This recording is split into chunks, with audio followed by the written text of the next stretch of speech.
So, hi guys, I'm redoing the lessons that I've done before to give a bit more detail and to spread a bit more information on our beloved subjects for C++. I will make them a little bit longer, but I'll also try and address some of the issues that we need along the way. Also, in this particular instance, I will do my lesson and then also have some prepared content for the particular lesson. So here's how we will go with our lesson and how each element would be working. So first things first, we need to actually get to know some of the things that we need to do in this particular lesson, or things that we need to work with in our given lesson. So here are some of the things that we want to actually talk about. We last worked with C. That was the program that we worked with extensively. Now we're getting into C++. Okay, so not much is changing in our workspace. We're still working with code blocks. We can work with any other platform that is available, but the main platform that we're working with is code blocks.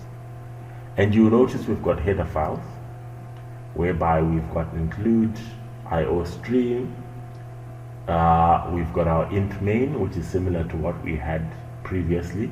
We've got our return 0, which is also what we had previously to our C. However, we now have a using namespace standard, and we have a C out and an end line. So those are some of the changes that we will be facing within our C++. However, they can also be explained. So in the use of namespaces, we have several namespaces that we can be able to work with within C++. The first one being standard. However, there are more namespaces that we'll be able to work with. But let's explain what namespace standard stands for. So STD actually stands for standard. So I can put a note there and say that is our standard. And that's a standard namespace. At the same time, we've got our end line and our C out, which give us the following. So our C out stands for output, right? And our output for C out, we're just saying our console gives us an output. So that's our C out. So it's a console output. Maybe we'll start with the console first, and then we go to the output. Console output. Okay. At the same time, we've also got end line, which marks the end of our output. So that's pretty much how our C will be working, and the rest of the code will almost practically remain the same, but we'll be doing our things in a slightly different manner. Okay, so this is what we've got. We can also run this project. We build and run the same way we used to do it. It will give us an output. Please make sure you don't have an antivirus running, because it will block some of your content. So with our output, as you can see, we've pretty much got exactly the same aspects that we had before, whereby it just gives us hello world, process return 0, execution time, press any key to continue.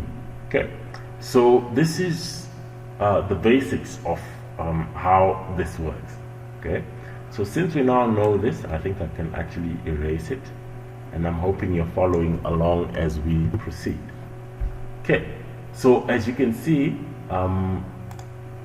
before I actually had that off, you could see just that small space. Maybe let me undo it, and then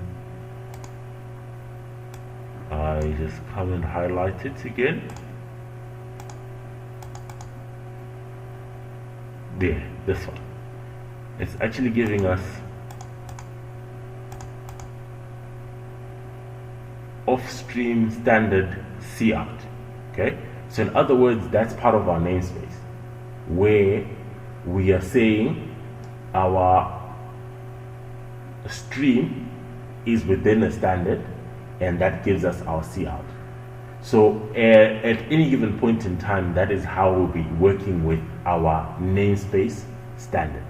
Okay, so let's just proceed to do a couple of things so that we can see how this works and how we can actually implement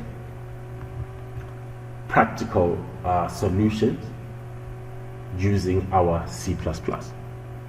So the first thing we want to work with is our variables. We're saying our variables work in this way. We just simply need to actually declare the data type first and then the variable name.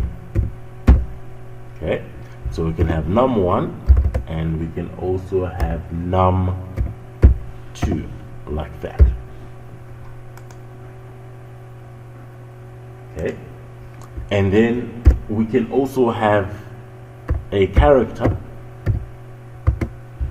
and then we can say our character can be m1. We can also have a float, which can be f. We can also have a double, which can be d, like that. So let's just run to see if we have not created any errors.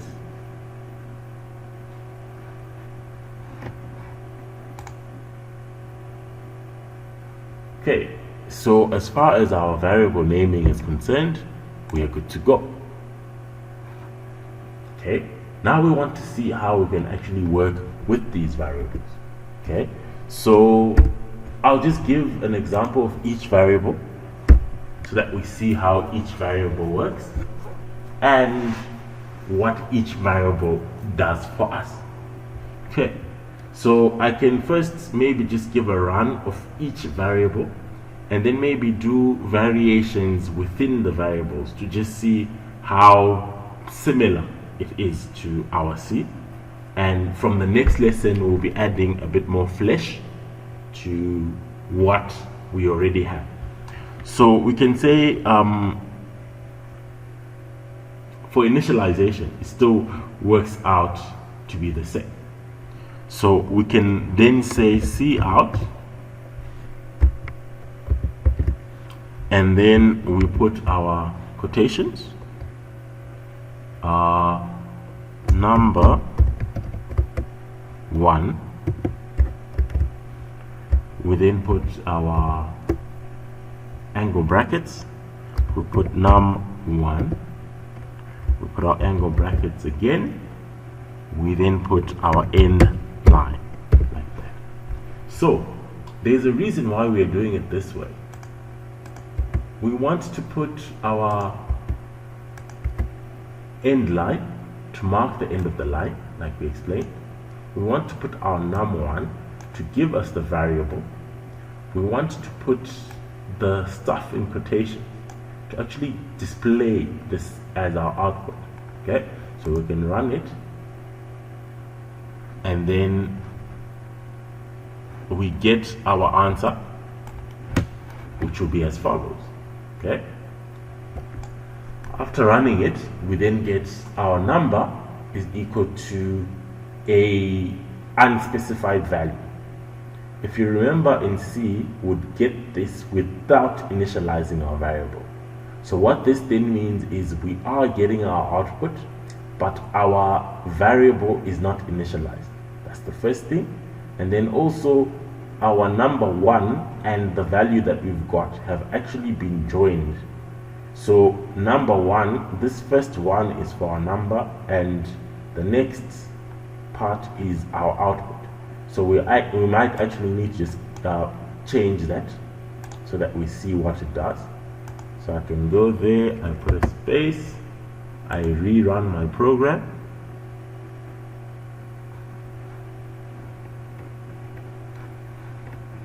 After rerunning my program, that becomes my output. So number one is for my variable, and then that becomes my number, like that. Okay. However, we can also initialize like we did in C, whereby I can say num2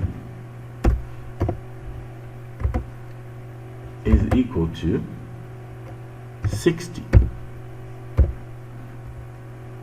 Okay. After initializing, I can also say cout.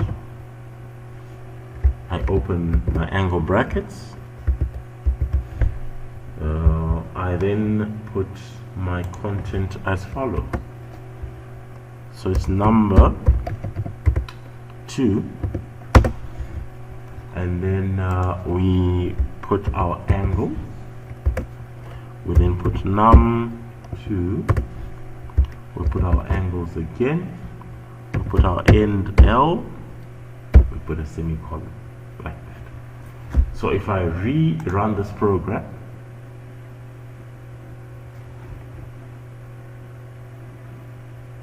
I'll be able to see that now, because I've initialized my num2, I have got a 60 there. So I can do the following for the rest of the variables, which is my character, my float, and my double, to see what each of the output is. So I go again to M1, remember to initialize. So I put my single quotes and I put my H. That then becomes my M1. I do the same cout. I put my quotations. I put my variable, which is M1.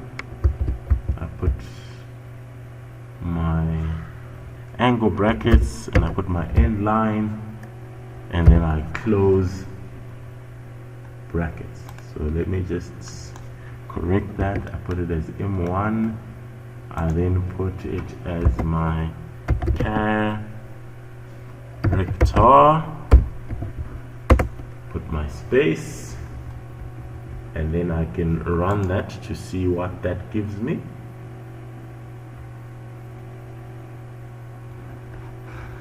And my character being H, I get that as my output. Okay, you must excuse me, I'm running two screens, so when I'm running the project it comes out on one screen, and then I have to bring it to the screen that I'm sharing with you. So let's proceed to the next element, which will be our float. So our float would be equal to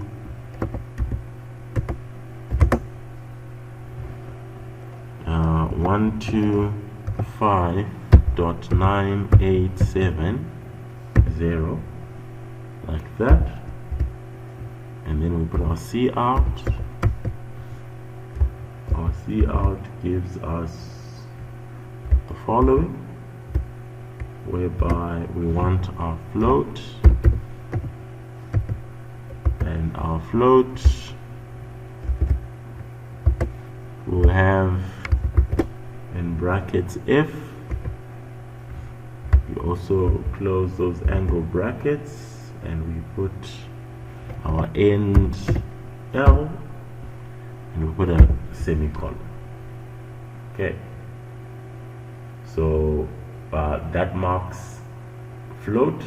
Let's just do for double, and then we run the program finally when everything is done. So we can put 6, 7, 9, 8, 5, 6, close our colon. We then put our cout,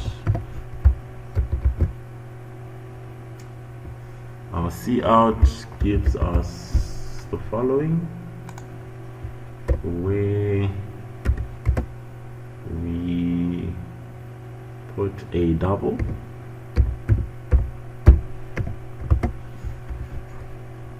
and our double gives us D, and we put an end L like that. So we can run this program and we get our output. So the final output would look like this. We've got our number, which was 1, the one that we didn't initialize. We've got the second number, which is 2. We initialize that to 60. The next number, which is a float, we then get 125,987. We get the next one, which is a double. We get 679856. Okay, so still precision comes into play. Initialization comes into play. Also, the layout comes into play, whereby, as you can see, not much changes, especially with our code. Line 11 and line 17 are very different, but they're almost giving us the same output. So when it comes to what is within the codes, that's where we actually need to be worried about in terms of spacing. But anything else outside of the codes, in the angle brackets or as the end line, we won't really have much change with what is output on our screen. However, this then becomes the starting point of our lectures. I think for this particular lecture, I can end it here. The next lectures might be slightly longer than this due to the content that we'll be working with. But I hope with each lecture, you can be able to take a few notes on what we would have done and how we would have done it to get to the place or the stage that we are getting to.